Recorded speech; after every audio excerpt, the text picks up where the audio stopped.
নমস্কার বন্ধু, sport pencil চ্যানেলের আরেকটি নতুন ভিডিওতে আপনাদের স্বাগত জানাবো। বর্ষবরণ চলছে এখন অবধি, সবে আজকে চতুর্থ দিন বর্ষের। আসুন আমরা সবাই মিলে কমেন্ট সেকশনে যা ইস্ট বেঙ্গলে জয় গানটা গাই। এটা ব্যক্তিগতভাবে পার্থ বা স্পোর্ট পেন্সিল নয়, ইস্ট বেঙ্গল ক্লাবের জয় গান আমরা সবাই গাইব এবং একই সঙ্গে আপনাদেরকে অনুরোধ করব যে চ্যানেলের নিচে থাকা সাবস্ক্রাইবার বাটনটিকে প্রেস করবেন, স্পোর্ট পেন্সিল চ্যানেলের অংশীদার হন, চ্যানেলটির সঙ্গে থাকুন। ইস্ট বেঙ্গল ক্লাবকে নিয়ে একটা ভিডিও করার চেষ্টা করি বন্ধু, আপনাদের সহযোগিতায়, আপনাদের দয়া, আপনাদের আশীর্বাদেই কিন্তু স্পোর্ট পেন্সিল চ্যানেলটা কোনো ক্রমে চলছে। এবার চলে আসবো যে আমার থাম্বনেলে লেখা আছে 6 কোটির বিদেশি, বাস্তবিক 6 কোটি মূল্যের বিদেশি, বাৎসরিক 6 কোটি টাকা। এরকম ফুটবলার কি ইস্ট বেঙ্গল ক্লাবে আসছে? হ্যাঁ বন্ধু বলবো, সে সম্পর্কে বিস্তারিত তথ্য আপনাদের সামনে তুলে ধরবো। কিন্তু তার আগে আপনাদের সবার একটা জিজ্ঞাসা, অনেকে তো রীতিমতো রেগে মেগে আমাকে বলছেন যে এতবার করে আপনার কাছ থেকে জানতে চাইছি, কেন বলছেন না?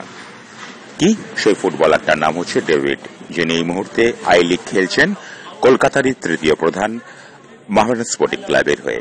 ডেভিড কি আদৌ ইস্ট বেঙ্গল ক্লাবে আসবে? এটা নিয়ে আপনাদের অনেক রকম সংশয়, জল্পনা কল্পনা। কিছুটা সংশয় দূর করার চেষ্টা করি বন্ধু। ডেভিড মোহামেডান স্পোর্টিং ছেড়ে একটা বড় মঞ্চে ইন্ডিয়ান সুপার লিগে তিনি আসতে চান।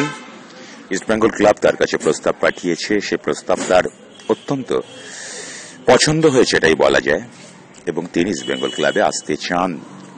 প্রসঙ্গত একটা কথা তথ্যের খাতিরে আপনাদের জানিয়ে দিই, ইন্ডিয়ান সুপার লিগের আরো কিন্তু বেশ কয়েকটা দলও কিন্তু তার কাছে প্রস্তাব পাঠিয়েছিল। প্রশ্ন হচ্ছে তাহলে ডেভিড কি ইস্ট বেঙ্গল ক্লাবে আসবে? বন্ধু, যদি এক কথায় আমাকে এই প্রশ্নের উত্তর দিতে হন, আমি হয়তো এক কথায় দিতে পারবো না, আমাকে একটু ব্যাখ্যা করতে হবে। যে ডেভিড চাইছে, ইস্ট বেঙ্গল ক্লাবও তাকে নিতে আগ্রহী। আরেকটা কথাও বলি যে 5 জন ভারতীয় ফুটবলারের তালিকা ইনভেস্টর ইমামির কাছে ইস্ট বেঙ্গল ক্লাব কর্মকর্তারা দিয়েছে, সেখানে কিন্তু ডেভিডের নামটাও জলজল করছে। ডেভিডকে ইস্ট বেঙ্গল ক্লাবে আসার ক্ষেত্রে সব থেকে বড় যে সমস্যাটা, সেটা হচ্ছে মোহামেডান স্পোর্টিং কিন্তু তাকে ছাড়তে চাইছে না। যদিও এবছরের আর মাত্র কয়েক মাস পরেই তার সঙ্গে মোহামেডান স্পোর্টিং ক্লাবের চুক্তি শেষ হয়ে যাবে, তিনি ফ্রি ফুটবলার হবেন, তিনি তখন আসতেই পারেন। কিন্তু এই মুহূর্তে সুপার কাপ, আমি সুপার কাপটাকে দূরে সরিয়ে রেখে যদি ইন্ডিয়ান সুপার লিগের দিকে তাকাই, একটা কথা বেশ কিছুদিন আগের একটা ভিডিওতে বলেছিলাম, যেটা পারস্পরিক আলোচনা দুটো ক্লাবের মধ্যে, মোহামেডান এবং ইস্ট বেঙ্গলের মধ্যে, এবং অনুপ্রাণিত রাজনৈতিক প্রভাব, এই দুটোকে কাজে লাগিয়ে শেষ পর্যন্ত হয়তো ইস্ট বেঙ্গল ক্লাব কিস্তিমাত করলেও করতে পারে, অর্থাৎ ডেভিডকে তারা দলে নিতে পারে। কিন্তু এখনই চূড়ান্ত কথা বলার জায়গায় আমরা আসতে পারছি না। ডেভিড ইস্ট বেঙ্গল ক্লাবে আসবে কি আসবে না, যারা জানতে চাইছেন তাদের উদ্দেশ্যে সুস্পষ্ট ভাষায় বলি, আমাদেরকে অন্তত এ মাসের মাঝামাঝি অবধি একটু অপেক্ষা করতে হবে। এবার চলে আসবো সেই বহু প্রতীক্ষিত যে 6 কোটির বিদেশি ফুটবলার।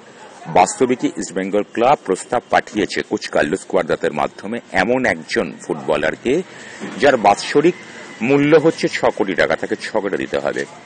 প্রসঙ্গত একটা কথা বলে দিই, অর্থাভাবে ভোগা ইনভেস্টর সংস্থাকে ইস্ট বেঙ্গল ক্লাব রীতিমতো আশ্বাস দিয়েছে তারা অর্থ সাহায্য করবে। অর্থ সাহায্যের পরিমাণটা কিন্তু খুব একটা বেশি হবে না। তার থেকেও বড় কথা, যাদেরকে অর্থ সাহায্যের কথা বলা হয়েছে সেই ইমামি ইনভেস্টর সংস্থা কিন্তু এখনো সেই যে অর্থ গ্রহণ করবে এ ব্যাপারে তারা কিন্তু এখনো অব্দি কিচ্ছু জানায়নি। আমরা সবাই জানি যে সিভেরিও তোরো বদলি হবেন, তবে একটা কথা বলি, সুপার কাপে কিন্তু আমরা সিভেরিও তোরোকে খেলতে দেখব, এটাও কিন্তু সুস্পষ্ট। অর্থাৎ এই মাসের শেষের দিকে বা শেষ সপ্তাহে অদল বদলের যাবতীয় জল্পনা কল্পনার অবসান হবে। তার আগে কিন্তু আমরা যা যা বলছি, আমরা একটা ঘটনার পরম্পরা, একটা প্রতিবেদন বা একটা ধারাভাষ্য আপনাদের সামনে তুলে ধরছি, যেখান থেকে যে যেটুকু খবরাখবর পাচ্ছি, যে কোচ কার্লোস কুয়াদ্রাত কিন্তু তার মতন করে বিদেশি ফুটবলারকে নির্বাচিত করার দিকে এমন একটা জায়গায় পৌঁছে গেছে যে আমরা আগামী দিনে তার নাম ঘোষণা শুনবো। কিন্তু 6 কোটির বিদেশি ফুটবলারকে নেওয়ার গভীর জলের যে ফেস, তাকে কি নেওয়া আজকের ইস্ট বেঙ্গল ক্লাবে সম্ভব? দুর্দিনের ইস্ট বেঙ্গল যদি এই অঘটনটা ঘটাতে পারে, অর্থাৎ সেই 6 কোটির বিদেশি ফুটবলার যার সাথে একেবারে প্রাথমিক পর্যায়ে ইস্ট বেঙ্গল ক্লাব কথা বলেছে, সম্ভব কি? এখানে অনেক যদি কিন্তু আছে, এই কথাটাকে নিয়ে আজকার বেশি আলোচনা বাড়াবো না, তার থেকে বরং অনেক গুরুত্বপূর্ণ কথা যেটা আপনাদের সামনে তুলে ধরবো, যে এই মুহূর্তে জাতীয় দল এই অস্থায়ী ম্যাচের প্রশিক্ষণে যারা দুহাতে প্রশিক্ষণ নিচ্ছেন, তিনটে অত্যন্ত গুরুত্বপূর্ণ ম্যাচ তারা খেলবেন। ইস্ট বেঙ্গল ক্লাব থেকে 2 জন ফুটবলার সুযোগ পেয়েছেন। তার থেকেও বড় কথা, ওই জাতীয় দলের 26 জন সদস্যের মধ্যে রক্ষণ ভাগের এমন একজন ফুটবলারের সাথে ইস্ট বেঙ্গল কথাবার্তা চালিয়ে যাচ্ছে। কিন্তু এই কথাবার্তা ফলপ্রসূ হবে, এই খবরটা সরকারিভাবে কবে ঘোষণা হবে, তার জন্য কিন্তু আমাদের অপেক্ষা করতে হবে ভারত যেদিন শেষ ম্যাচটা খেলবে তারপরে। তার আগে কিন্তু, অর্থাৎ একদম চলতি জানুয়ারি মাসের শেষ সপ্তাহে কিন্তু আমরা এই ফুটবলারটি সম্পর্কে মোটামুটি ধারণা করতে পারি। অসংখ্য ইস্টবেঙ্গল সমর্থক বলছেন যে বিদেশি ফুটবলারটার খুঁটিনাটি আপনি কেন তুলে ধরছেন না। পরিষ্কার একটা কথায় বলি বন্ধু, খুঁটিনাটি জানাবার জায়গায় আমি এই মুহূর্তে নেই।